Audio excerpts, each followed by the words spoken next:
Dictation start होगी 5 second बाद। Yes, काला धन जिसे अंग्रेजी में ब्लैक मनी कहा जाता है, ऐसा धन होता है जो व्यावहारिक रूप से आयकर विभाग की नज़र से छुपा हुआ होता है। इस धन का लेखा जोखा सरकारी आंकड़ों में कहीं नहीं होता। यह बड़े बड़े व्यापारियों, राजनेताओं, अधिकारियों, माफियाओं एवं हवाला कारोबारियों का अघोषित धन होता है। काला धन किसी भी अर्थव्यवस्था के विकास में बाधक होता है, क्योंकि यह एक समानांतर अर्थव्यवस्था को जन्म देने में पूर्णतः सक्षम होता है। अपनी जिस आय पर कोई व्यक्ति समुचित आयकर का भुगतान नहीं करता है, उतना धन व्यक्ति का काला धन हो जाता है। इस तरह काला धन वैध एवं अवैध दोनों प्रकार के आय स्रोतों से प्राप्त किया जा सकता है। चूँकि आय के अधिकांश वैध स्रोत राज्य को ज्ञात होते हैं, अतः उन पर आयकर ले लिया जाता है, किंतु अवैध स्रोतों से अर्जित आय का लेखा जोखा रख पाना एवं उस पर कर लगा पाना संभव नहीं होता। इसलिए काले धन का मुख्य स्रोत अवैध आय के स्रोत ही होते हैं। इस आय को छुपाने के लिए लोग ऐसे देशों का रुख करते हैं जहां आय कर मुक्त हो। सिंगापुर, मॉरिशस, जर्मनी सहित स्विट्जरलैंड आदि ऐसे ही देशों के उदाहरण हैं। स्विस बैंकों में भारतीयों द्वारा काला धन छुपाए जाने की जब तब भर्त्सना होती रहती है। ऐसे में अन्ना हजारे की इन पंक्तियों पर हम सब देशवासियों को गंभीरता से विचारने की आवश्यकता है। क्या यह लोकतंत्र है? सभी एक साथ पैसे बनाने आए हैं।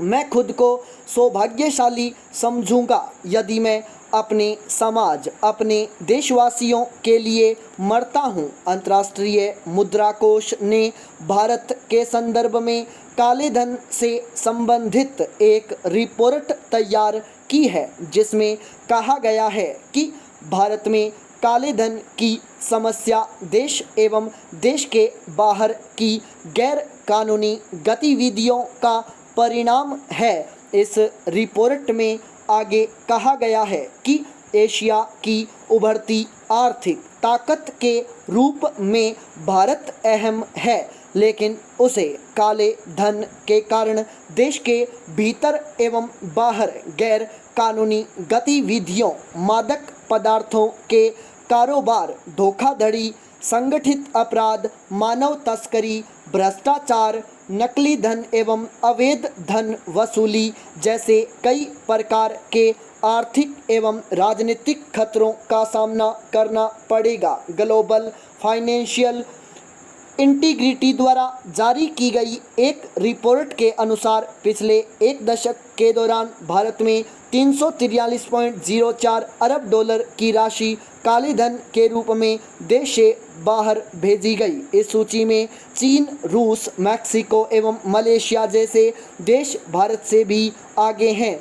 वाशिंगटन डीसी स्थित इस शोध एवं एडवोकेसी संगठन के अनुसार वर्ष 2011 में विकासशील देशों द्वारा लगभग 950 अरब डॉलर का काला धन बाहर के देशों में भेजा गया। इस सूची में रूस और चीन के बाद भारत 84.93 अरब डॉलर राशि का काला धन बाहर भेजे जाने वाले देश के रूप में तीसरे स्थान पर है। स्विट्जरलैंड और जर्मनी के अलावा संसार में ऐसे 69 ठिकाने और हैं जहां काला धन जमा करने की आसान सुविधा है। इनमें से स्विट्जरलैंड सभी देशों की पहली पसंद है, जहां खाता धारकों के नाम गोपनीय रखने संबंधी कानून का सख्ती से पालन किया जाता है। यहाँ तक कि बैंकों के बही खाते में सत्ताधारी का नाम न लिखकर सिर्फ कोड नंबर लिखा जाता है। विदेशी बैंकों में जमा काले धन में सिर्फ कर चोरी का धन नहीं रहता, बल्कि भ्रष्टाचार से अर्जित काली कमाई भी उसमें सम्मिलित रहती है। दुनिया के बड़े बड़े राजनेताओं, नौकरशाहों, दलालों, व्यापारियों के साथ साथ आतंकवादियों द्वारा भी खातों को गोपनीय रखने वाले इन बैंकों में काला धन जमा किया जाता है। गैरकानूनी तरीके से विदेशों में जमा काला धन वापस लाने के उद्देश्य से संयुक्त राष्ट्र ने वर्ष 2003 में संकल्प पारित किया है, जिस पर भारत सहित 140 देशों के हस्ताक्षर हैं। इस संकल्प को लागू कर 126 देशों ने काला धन वसूलना भी प्रारंभ कर दिया है। इस संकल्प पर भारत ने वर्ष 2005 में हस्ताक्षर किए हैं। पाई पैराचेंज स्विट्जरलैंड के कानून के अनुसार संकल्प हस्ताक्षर किए बिना विदेशों में जमा धन की वापसी की कार्रवाई नहीं की जा सकती है। स्विट्जरलैंड सरकार की संसदीय समिति द्वारा भारत और स्विट्जरलैंड के बीच हुए समझौते को मंजूरी दे दी गई है, जो भारत के हित में है। विश्व में आई आर्थिक मंदी के बाद दुनिया के तमाम देशों के द्वारा विदेशों में जमा काला धन वापस लाने का सिलसिला शुरू किया गया। अमेरिका पर ओसामा बिन लादेन द्वारा किए गए 9/11 के हमले के बाद ही इस बात का खुलासा हुआ कि लादेन भी अपना धन खातों को गोपनीय रखने वाले बैंकों में जमा करता था। फलस्वरूप जर्मनी द्वारा काला धन जमा करने वाले खाताधारियों के नाम बताए जाने के लिए स्विट्जरलैंड पर दबाव बनाया गया। तत्पश्चात इटली, फ्रांस, अमेरिका, भारत एवं ब्रिटेन भी स्विट्जरलैंड पर काला धन जमा करने वालों के नाम बताने का दबाव बनाने लगे।